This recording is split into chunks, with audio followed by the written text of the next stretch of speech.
ब्रह्मा जी के प्रिया जो सावित्री देवी है, उनका चरित्र आपसे मुझसे कहिए।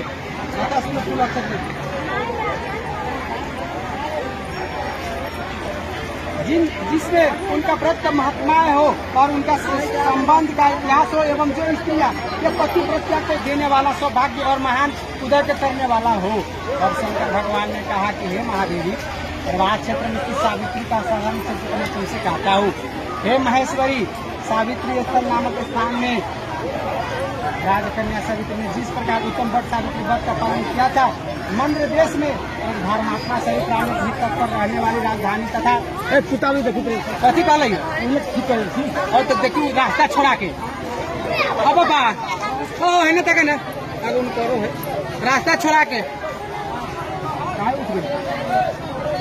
तब एक पूजा पर से उठते जाते यहाँ पूर्वक जब पर से उठे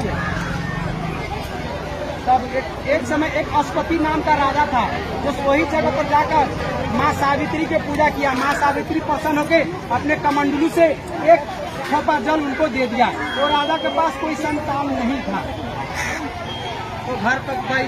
उस समय के बाद स्त्री गर्भवती हो गई। 10 महीना के बाद एक सुंदर स्त्री को जन्म किया, जिसका नाम सावित्री रखा। कुछ समय व्यतीत होने के बाद में 18-19 वर्ष व्यतीत होने के बाद में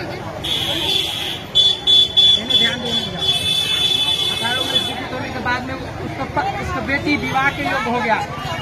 उसके बेटी में बहुत साक्षात देवी का वास था।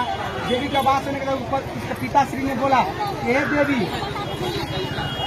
हे पुत्री, तुम अपने लिए स्वयं वर खोजो, जिससे तुम्हारी इच्छाओं को पूर्ति हो सके। यह सुनने के बाद वृद्ध मंत्रियों जनों के साथ जंगल में जाकर अपने लिए सुयोग्य वर खोजने लगा। खोजते खोजते 6-7 मास के बाद वो घर पर लौटी। घर पर आने के बाद उसी समय देव ऋषि वहीं तो पधारे हुए थे। देव ऋषि को प्रणाम किया और उसके बाद अपने पिताश्री को प्रणाम किया। पिताश्री ने पूछा, हे पुत्री, तुम अपने लिए सुयोग वर खोज लिए? तो बोले कि हाँ हे पिताश्री, मैं अपने लिए बहुत एक सुयोग वर खोजा है, जिसका नाम सत्यवान है। उसके पिताश्री अंधे है। वो एक समय शल्य देश का धूम्रसेन नामक राजा था। वो अंधे होने के कारण उसे राज्य से निष्कासित कर दिया था। वो अपने पुत्र सत्यवान के साथ, अपने पत्नी के साथ वो जंगल में चले गए।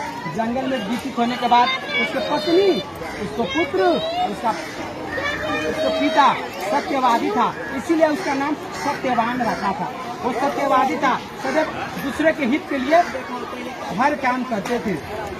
इसीलिए मैं उन्हीं से शादी करूंगा। सावित्री ने अपने पिता से बोला।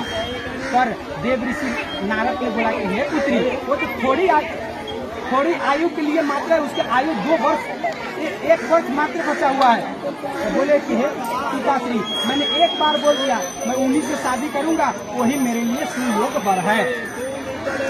मैं अपने बात पर अटित हूँ। ये सुनने के बाद उसके